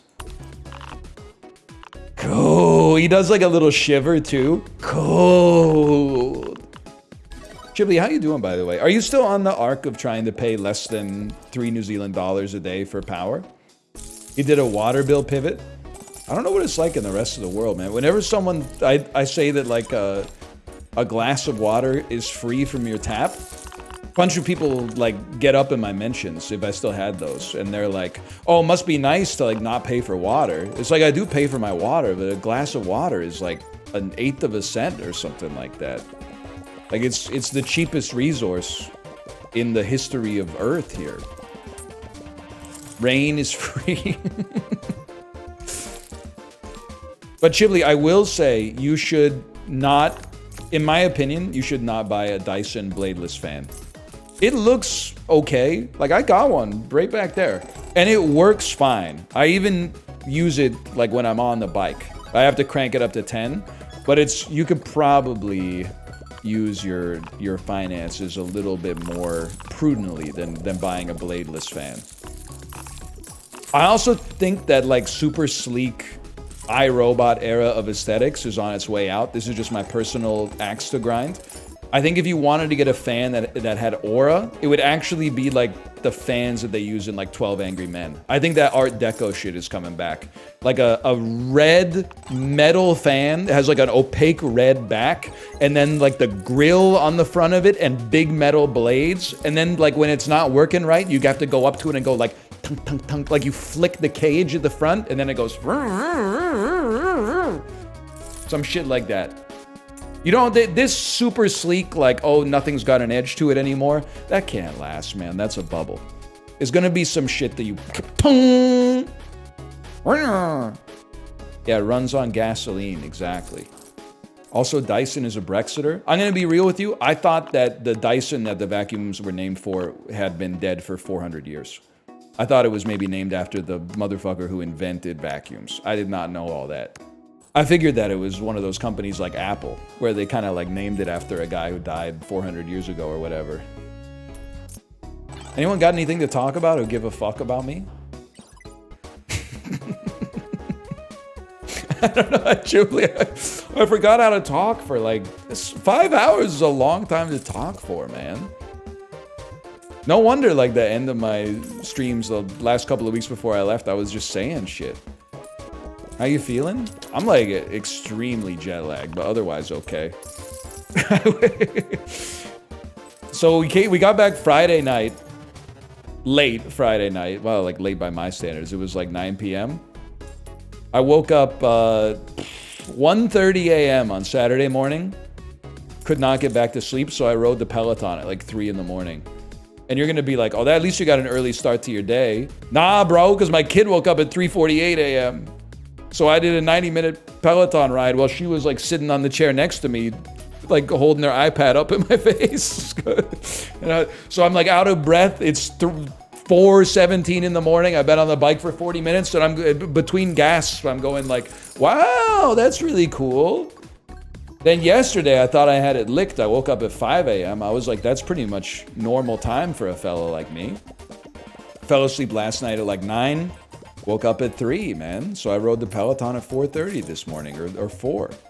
But we're gonna get there. You didn't fuck with Elio, though? Elio is the rare example of a movie... Sorry, I didn't publish a review on Letterboxd, but rare example of a movie that actually... Most movies should be 30% shorter. Elio should be 30% longer. Because, like, the first... 2 acts of the movie feel like 1 episode of a TV show, and then they're trying to get the emotional payoff at the end with the relationships between the characters, but they didn't invest the time to build the relationship between the characters. They meet, they connect, there's 1 montage, and then they're like, wouldn't it be sad if something happened here? And you're like, no, because I don't buy that their relationship is real, because I've only seen them like eat ice cream together. They need a little bit more, man. They need to slow burn it a little bit. You really didn't fuck with Diener, though? It's so bad. The fact that... And genuinely believe that FUBAR is a foundational element of Canadian cinema, and I think FUBAR 2 is even better. I've seen both of them 10 times. All the positive reviews of Diener89 on Letterboxd struck me as like legacy reviews, like Lifetime Achievement Awards for the guy who plays Dean. They were like, he's done good work in his life. Let's give it a 3.5. If you actually watch the movie, it's like a 1. That poison one is hurting you? I forgot there's bad coins, man. I'm not ready for this life. Place a UFO caller? What the hell is this, man? Can you explain this game? No, look at me playing it, man. No, I can't explain this game. You buy everything in the shop every single round, and then you click on them all at the start, and then you go again. Hey, British Airways, I'm gonna put you on notice. When did they stop calling it like economy class and first class? So there's something insulting about going to the airport, and then there's a line that says, we are serving world class, or we're serving world travelers. And I was like, well, this is the first time I've ever used your airline. There's no shot I'm a world traveler. It turns out world traveler is economy. Is it like people got too insulted when it was called economy, so now they have to fancy it up a little bit? And then like the next level up is like world traveler plus. And then I don't even know whatever level has the lay down beds. They were not giving me that information. Let's put it that way. New unlock, Saw, new unlock, Treasury, new unlock, Sherlock Holmes. Oh, this is Raccoin. I'm gonna be honest with you. I don't have negative stuff to say about Raccoin. I just don't know if my brain is like equipped to understand this right now. I think this is the wrong kind of game to play when you're jet lagged. I don't know what's happening. It's got a lot of presentational sauce. It has great presentation. I don't know what's happening mechanically, and I think it's my fault. I'm gonna play that other one. What was it called? Boom Pow, which is actually, I think, gonna be even more confusing. You know how disheartening it is to come back, see that Apollo's still playing RuneScape, man? That's how you know I didn't miss anything. Bro was farming Vakroth. He was farming staffs on Vakroth or something like that. There's nothing. One time I went on vacation, I came back, people were like, Stardew Valley came out. I missed like an atom bomb coming out. Affected the industry for perpetuity. This time, people are farming old school RuneScape. The game won't close. Fuck this, man. Fuck this. This is the hardest job on the planet. The game won't close. The process won't end. Did you know that Air Canada flight attendants were making less than minimum wage if you counted the pre-flight preparations that they don't get paid for? We got to crank those numbers up, man. They're supposed to literally sacrifice their lives if we have an emergency situation. They're supposed to give up their life for mine. We're paying them like $11 an hour. We gotta crank those numbers up, man. Because if I ever get in some kind of aviation incident, I don't have to rely on someone who's getting paid $16.50 an hour to lay down their life on the line. That's crazy. I think if you gave them like $40 an hour, they might get a sense of heroism if things got bad. There's at least a better chance. At $11, I'm not gonna blame them if they're the first off the fucking airplane, man. What do you mean it's their fucking duty to be the last people off the airplane? You're paying them less than like high school students that are grocery bagging. You gotta give them at least $30 an hour, man. The process will not close, dude. What the, oh my God, are you kidding me, bro? Toy Smash Kaboom hijacks the resolution of your fucking monitor? So now I'm out here in like 640 by 480 or something like that. My backgrounds are all fucked up. Oh my God, I can't even get my mouse pointer on the fucking screen, man.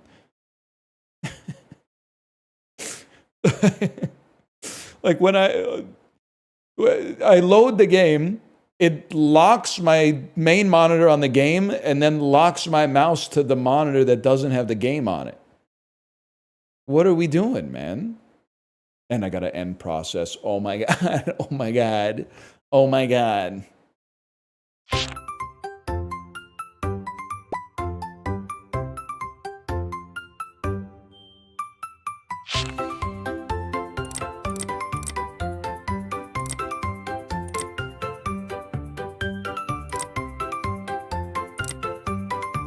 Hey, yo, turn it up.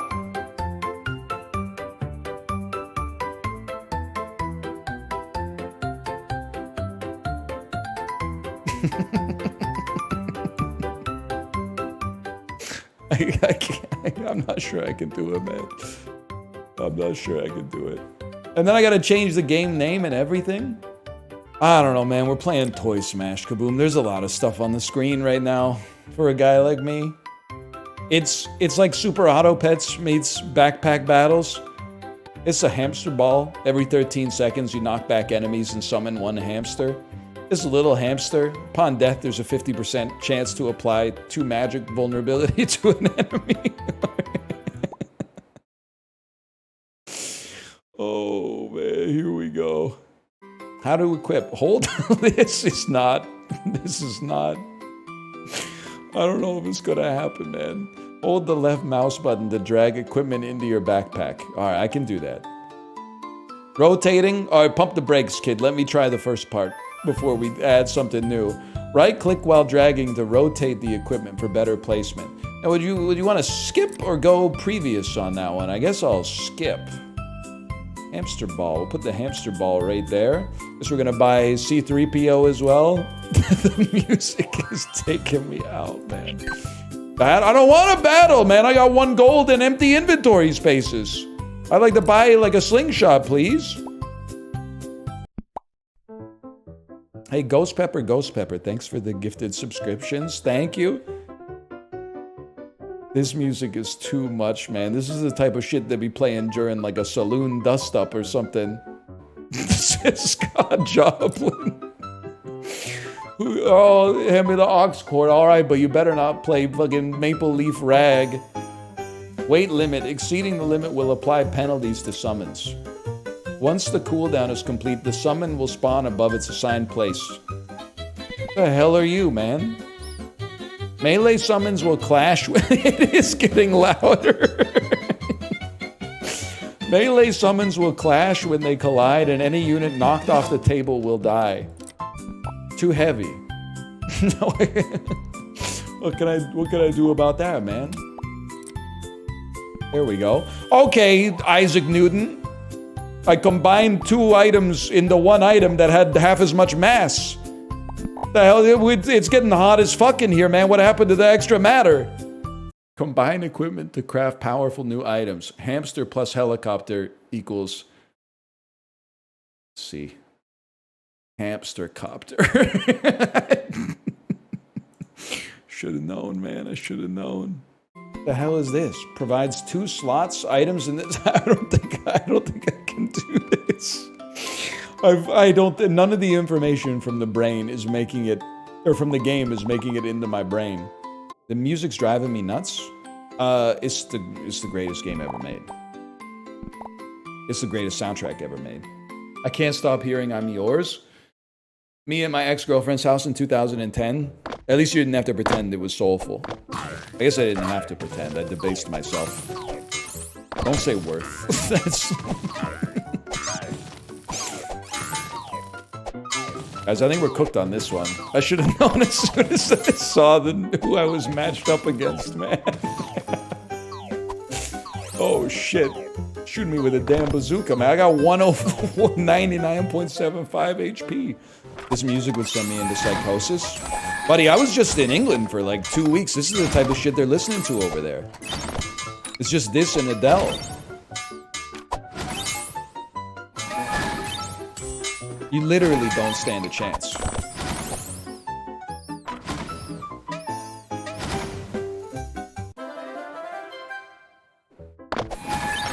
Poker again, dude? No, that's just crazy.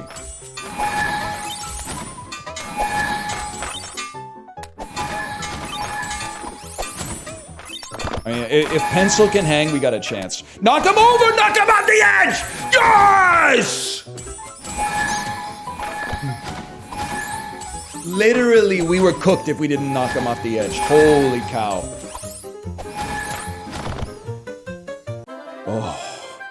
This music is growing on me. Yeah, this is best new music. It got a 7.9, but it got a 7.9 best new music, which is actually like better than like an 8.1 with no best new music. Why is it getting louder? It's so fucking loud. Oh my god.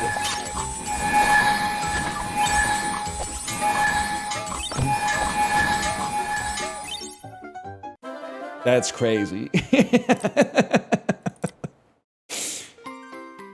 Let's get loud. My favorite Jennifer Lopez song. What's crazy is that it actually like is her best song, despite being the worst song ever made. Besides her other songs, she has that one that I don't mind. I don't remember what it's called or who sings it. They got 2 thunderstorms!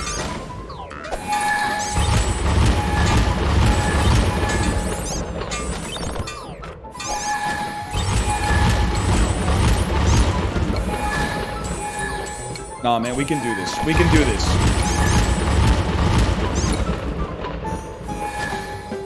Yes! Yes! Yes! I mean, dude, I think I gotta run it back. It's awkward. We got 40 minutes left. I gotta run it back. Please, God, no. I'm gonna level with you, YouTube. I think this is gonna be the last Toy Smash Kaboom video, at least in the demo. But I got 40 minutes left. I gotta do something, man. You know what? A scooter seems kind of crazy, man. Increases attack speed and move by 5%. And he's got lifesteal, so attack speed. If I don't remember anything from Dota, lifesteal plus attack speed goes crazy together. Librarian, back me up. Summon gains stacks of thorns. I don't think I know what's going on here. Icicle. Why did I freeze an icicle and then not take an icicle, man? You need damage too? That's what the queen's there for, man. I've still got you locked. What are we doing, man? And now I'm gonna combine my scooters and it's not gonna fit on the board anymore. I'm gonna have to rework my whole system. Oh my god. Here we go. This guy again.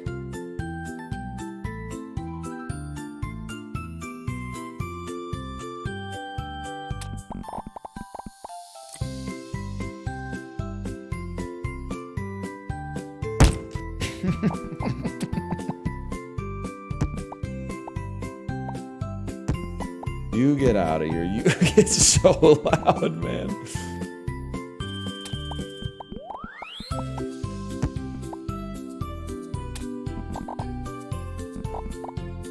But I still need to give you rage. Oh, Jesus Christ, man. This is gonna set us back like 20 minutes.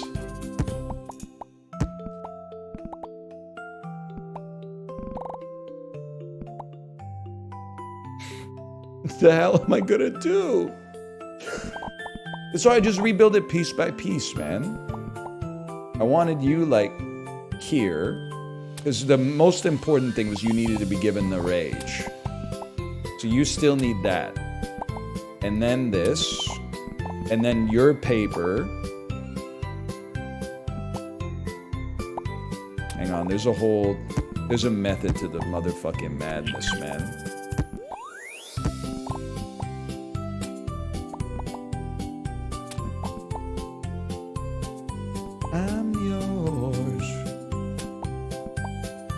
I got so much space, man. This can't be like the most productive use of the space.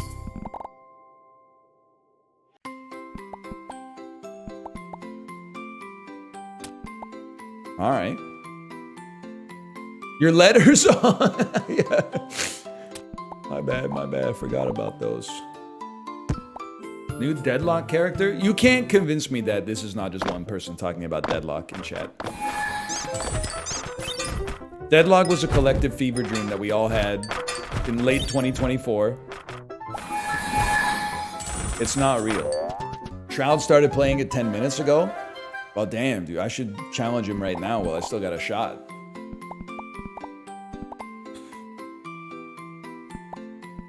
That's not what we meant. Queen needs another paper. Guys with a fin dom kink. +2, +2. That hamburger helper joke, originally it was going to be about a foot fetish. I was trying to think about how to make it work. Something like, if you got a dress for the job you want, guys with a foot fetish are going to look really fucked up.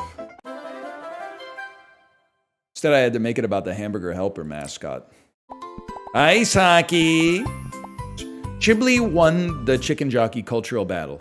Because now when I say chicken jockey, I don't say it the way the movie says it. I say it the way Chibli says it. He won.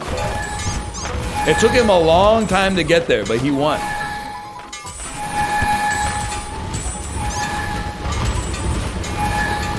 It's so fucking loud, man. Oh, fuck. Chicken jockey. What have I done? Chip said he's gonna kill you? He's always saying stuff like that. I would feel weird if he didn't say he was gonna kill me. That doesn't really bother me, to be honest. That's alright, we still got many chances. I'm just gonna let... It's 2:12! Oh no! Go, go, go! I gotta get out of here, eat lunch, and pick my daughter up, man. This is crazy.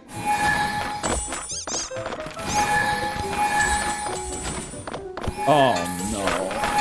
No, no, no, no.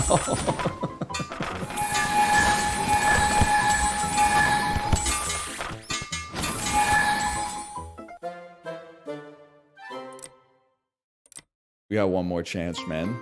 Not the panda again. Please, God, anything but the panda. What is this? Mega hamster ball? Nutcracker Captain? Wait, there's hope?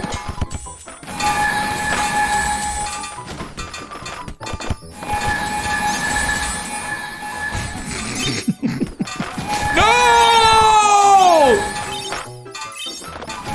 God damn it.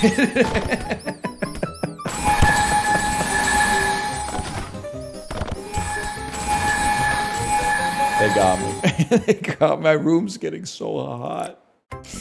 Oh, shit. Okay, I gotta get out of here. I'm assuming my wife is live. Is my wife live right now? Boy, Smash Kaboom. I'll be back tomorrow with like a slightly better brain, but probably still not 100%. I'll send you over there. Thanks for the warm welcome back. It feels good to be back. Hardest part of the stream, other streamers will relate. The 10 seconds between when you say goodbye, everybody, and when you can actually click the raid button. Goodbye. I had to post this in the Discord. I know it's Pride Month. I'm sorry. I had to post this in the Discord just to get it out of my head. It was 20 years ago today. Sergeant Pepper told the band he's gay. Then he started to stroke on his schlong, and he wanted us to goon along. Let me introduce to you the one and only Billy Splooge, Sergeant Cummers, Horn in the Hearts Club Band. It's wonderful to stroke here, it's certainly a thrill. You're quite a lovely audience, we'd like to take you home with us, we'd love to take you home. Something like that. What would you do if I came out of tune? Would you stand up and nod over me? Lend me your balls and I'll stroke on your cock and I'll try not to turn it to pee. Ooh, I get hard with a little help from my friends. Ooh, we're gonna chart with a little help from my friends, with a little help from my friends.